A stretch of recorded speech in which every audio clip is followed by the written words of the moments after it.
श्री गुरुदेव दत्त। एक मित्र युगांडा से है, मेरा फॉलोअर से। उन्होंने प्रश्न किया है कि सर, युगांडा और उसके आसपास अफ्रीकन देशों में इबोला वायरस स्प्रेड हो रहा है, क्या यह वायरस कंट्रोल में आ जाएगा? कृपा करके मार्गदर्शन कीजिए। जिस प्रकार के अभी के जो ग्रहमान है, इसके हिसाब से अगर जून के अंत तक ये वायरस कंट्रोल में नहीं आया, जून नेक्स्ट मंथ है, जून के अंत तक ये वायरस कंट्रोल में नहीं आया, तो हो सकता है इसकी संभावना कि दिसंबर तक स्प्रेड होता रहे, तो उसकी वजह से भारत में भी लॉकडाउन हो सकता है। देखो, मैं कोई इतना ज्ञानी नहीं हूँ, हाँ, ज्योतिष लेके पंचांग लेके बैठता नहीं हूँ, ठीक है ना। लेकिन जो काल चक्र है उसके हिसाब से मैंने बताया कि अगर ये वायरस जून तक कंट्रोल में नहीं आएगा तो फिर ये दिसंबर तक चलता ही रहेगा, तो स्प्रेड होता ही रहेगा। तो उसकी वजह से भी भारत में भी लॉकडाउन जैसी परिस्थिति आ सकती है। और ऐसे भी ये पेट्रोल डीजल के भाव की वजह से लॉकडाउन जैसी परिस्थिति आने ही वाली, क्योंकि कितना महंगा लोग चलाएंगे, महंगाई के मार से ऐसे भी मर रहे हैं, तो ट्रांसपोर्ट ये सब बंद हो जाने वाला है ना, या बंद हो सकता है। लेकिन जो आपने प्रश्न किया, तो उसकी जो संभावना मुझे जो दिख रही है, मैं ये नहीं कह रहा हूँ कि ऐसा ही होगा, है ना, क्योंकि ये वायरस है ना।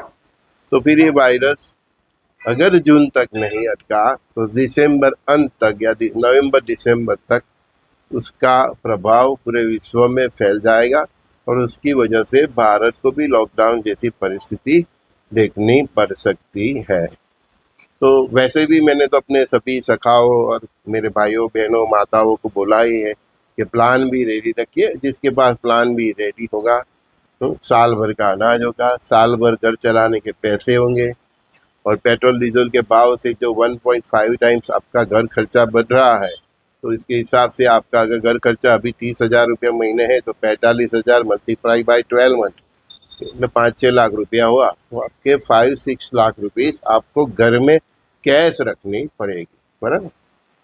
तो जो प्रश्न था उसके अनुसंधान में जो मुझे दिख रहा है, जितनी मेरी समझ है उसके बारे में बता रहा हूँ। बाकी तो यूट्यूब पे बहुत ज्ञानी है, बहुत एस्ट्रोलॉजर है, तो वो उनकी बातें भी सुनिए, वो क्या कहते हैं, ठीक है। फिर मेरे गले में मत पड़ जाना कि सर आपने ऐसा बोला था।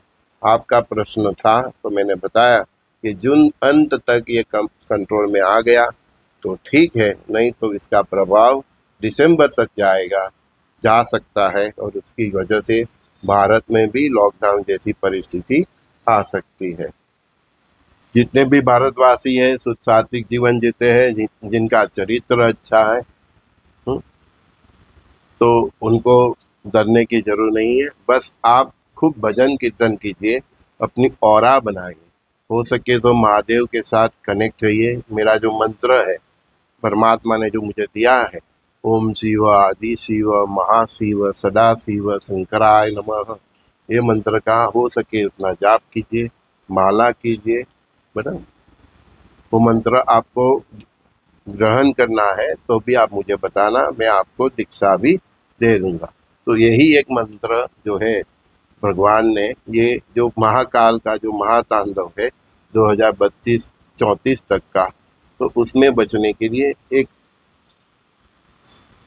राह भगवान ने जो दिखाई है, मैं आपको बता रहा हूँ। अदरवाइज आपके जितने भी भगवान हैं, राम कृष्ण शंकर हनुमान श्री गुरुदेव दत्तात्रेय भगवान, नव दुर्गा, 64 योगिनी, आप यीशु को मानते हो, अल्लाह को मानते हो, महावीर को मानते हो, बुद्ध को मानते हो, जिसको भी मानते हो उसका भजन कीजिए, उसका कीर्तन कीजिए, उसका नाम स्मरण कीजिए और अपनी ऑरा बताइए। बस दूसरा कोई रास्ता अभी 34-36 तक सर्वाइव करने के लिए नहीं है।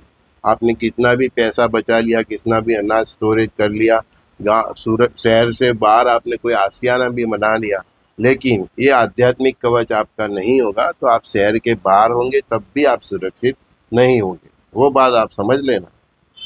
हाँ, कितना भी आपने अनाज स्टोर कर लिया, कितने भी आपके पास पैसे हैं, कितने भाई आपके पास सुविधा है, शहर से बाहर आपने बड़ा बड़ा आशियाना बना लिया है, फार्म हाउस बना लिया है, जो भी, लेकिन वो काल चक्र आपको इफेक्ट करके ही रहेगा।